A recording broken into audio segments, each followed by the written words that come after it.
ទ្រង់សម្ដែងប្រាជ្ញចាត់ចែងថ្លែងកត់ត្រាបណ្ឌិតសួរប្រាស្នាដូចម្ដេចណា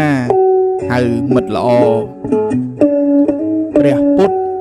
ទ្រង់ដីកាណជនណាប្រកាន់ធម៌ដឹងគុណចេះតបតប្រព្រឹត្តធម៌ឧបការៈទី2មិត្តរួមសុខរួមភ័យទុក្ខកិច្ចទុរៈរាប់អាន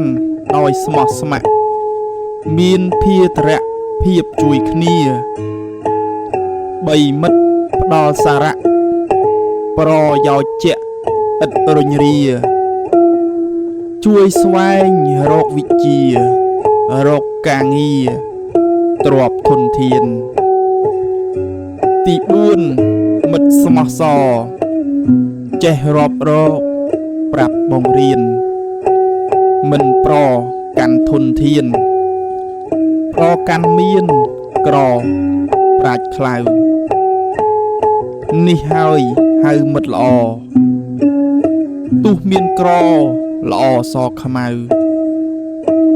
មានធម៌ស្គាល់ខុសត្រូវដឹងស្គាល់ផ្លូវអាក្រក់ល្អស្គាល់បុណ្យបាបទុក្ខទោសស្គាល់សប្បុរសមនុស្សអធម៌កុសលអកុសលហៅមិត្តល្អ4នេះហោង